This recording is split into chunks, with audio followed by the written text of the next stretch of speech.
Assalamualaikum warahmatullahi wabarakatuh. Saya Devi Nurmalasari, NIM 1021900108. Di sini saya dan rekan saya akan mempresentasikan tugas mata kuliah Hukum Acara Perdata, yaitu sebuah makalah yang berjudul Pembuktian di Muka Sidang Pengadilan Acara Perdata.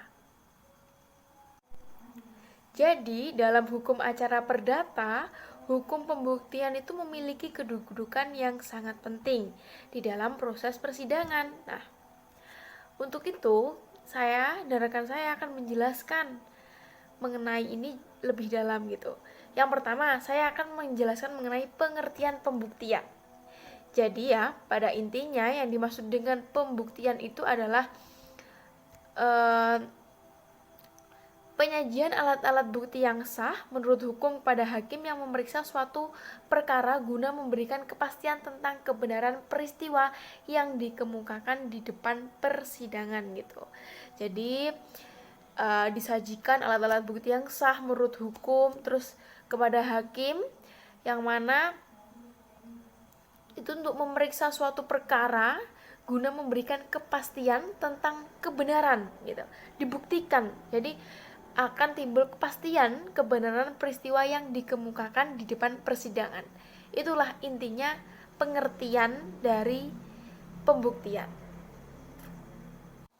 Selanjutnya, saya akan menjelaskan mengenai prinsip hukum pembuktian. Jadi, yang dimaksud dengan prinsip hukum pembuktian itu adalah landasan penerapan pembuktian di mana semua pihak termasuk hakim harus berpegang pada patokan yang digariskan prinsip yang sudah ditentukan gitu. Prinsip-prinsip hukum pembuktian secara umum meliputi 1. Pembuktian mencari dan mewujudkan kebenaran formil. Jadi di dalam proses peradilan perdata itu kebenaran yang dicari dan diwujudkan hakim cukup kebenaran formil gitu. Tapi pada dasarnya tidak dilarang pengadilan perdata mencari dan menemukan kebenaran material gitu. Akan tetapi bila kebenaran material tidak ditemukan, hakim dibenarkan oleh hukum untuk mengambil putusan berdasarkan kebenaran formil gitu. Nah, kemudian dalam mencari kebenaran formil perlu diperhatikan beberapa prinsip sebagai pegangan bagi hakim maupun para pihak yang berperkara itu, yaitu sebagai berikut. Misalnya sebagai berikut. 1. Tugas dan peran hakim itu bersifat pasif. Jadi gini,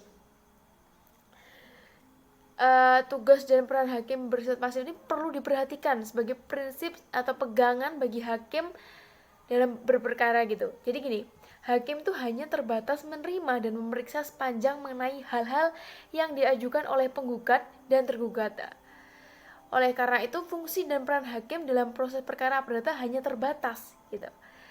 Selanjutnya yang perlu diperhatikan adalah kebenaran itu diwujudkan sesuai dengan dasar alasan dan fakta-fakta yang diajukan oleh para pihak selama proses persidangan berlangsung gitu. Jadi kebenaran itu diwujudkan dengan dasar alasan dan fakta-fakta yang diajukan oleh para pihak selama proses persidangan berlangsung gitu. Jadi ada dasar alasannya gitu. Selanjutnya mengenai putusan berdasarkan pembuktian fakta. Jadi dalam hal ini hakim tidak dibenarkan dalam mengambil putusan tanpa adanya pembuktian gitu. Selanjutnya saya akan menjelaskan masih terkait prinsip hukum pembuktian. Jadi adanya pengakuan mengakhiri pemeriksaan perkara.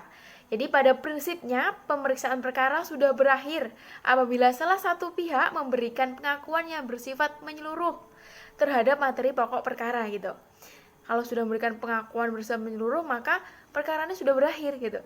Kemudian, apabila tergugat mengakui secara murni dan bulat atas materi pokok yang didalilkan menggugat, maka perkara yang disengketakan ini ya, dianggap telah selesai.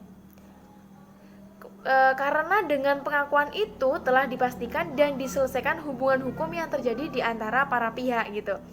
Nah, Kemudian, agar penerapan pengakuan mengakhiri perkara tidak keliru, perlu dijelaskan lebih lanjut beberapa patokan antara lain sebagai berikut ya, saya jelaskan ya. Jadi pertama, pengakuan yang diberikan tanpa syarat pengakuan yang berbobot mengakhiri perkara. Apabila satu, pengakuan diberikan secara tegas. Jadi pengakuan yang diucapkan atau diutarakan secara tegas baik dengan lisan atau tulisan di depan persidangan gitu. Yang kedua adalah pengakuan yang diberikan murni dan bulat. Pengakuan tersebut bersifat murni dan bulat serta menyeluruh terhadap materi pokok perkara gitu. Selanjutnya adalah tidak menyangkal dengan cara berdiam diri gitu. Jadi apabila tergugat tidak mengajukan sangkalan tetapi mengambil sikap berdiam diri saja, maka peristiwa tersebut tidak boleh ditafsirkan menjadi fakta atau bukti pengakuan tanpa syarat gitu.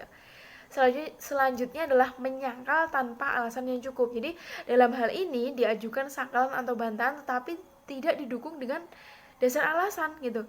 Dapat dikonstruksikan dan dianggap sebagai pengakuan yang murni dan bulat tanpa syarat sehingga membebaskan pihak lawan untuk membuktikan fakta-fakta materi pokok perkara. Dengan demikian, proses pemeriksaan perkara dapat diakhiri.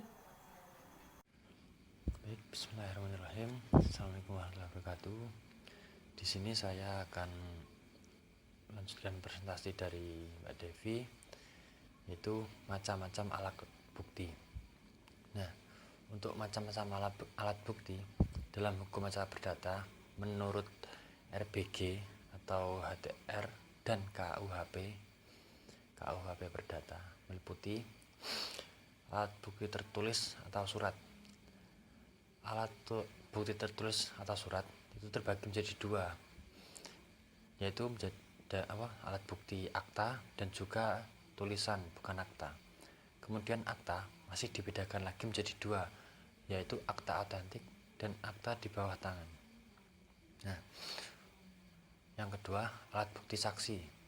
Terkait kesaksian merupakan kepastian yang diberikan kepada hakim dalam persidangan tentang peristiwa yang disengketakan dengan jalan pemberitahuan secara lisan dan pribadi oleh orang yang bukan salah satu pihak dalam perkara yang dipanggil dalam persidangan. Nah, untuk macam-macam alat bukti yang ketiga yaitu alat bukti persangkaan.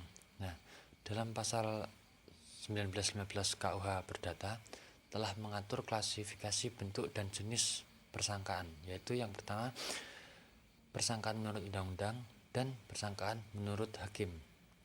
Nah, alat bukti yang keempat yaitu alat bukti pengakuan. Alat bukti pengakuan yaitu suatu keterangan yang diberikan oleh salah satu pihak pada persidangan, baik pengakuan yang diberikan secara lisan ataupun secara tertulis yang bersifat membenarkan peristiwa, hak atau hubungan hukum yang didalilkan atau dikemukakan oleh pihak lain. Nah, yang terakhir alat bukti yang kelima yaitu alat bukti sumpah. Nah, di dalam alat bukti sumpah yaitu di dalam hukum acara perdata, sumpah sebagai alat bukti ada 3 macam, yaitu sumpah pemutus, sumpah penambah, dan sumpah penaksir. Nah, demikian presentasi dari kelompok kami. Apabila ada kurang lebihnya, saya mohon maaf dan juga semoga bermanfaat untuk teman-teman semuanya. Wallahumma fiq ila aqwamit. Assalamualaikum warahmatullahi wabarakatuh. Demikianlah presentasi dari kelompok kami. Kurang lebihnya kami mohon maaf. Semoga apa yang kami sampaikan dapat bermanfaat. Wassalamualaikum warahmatullahi wabarakatuh.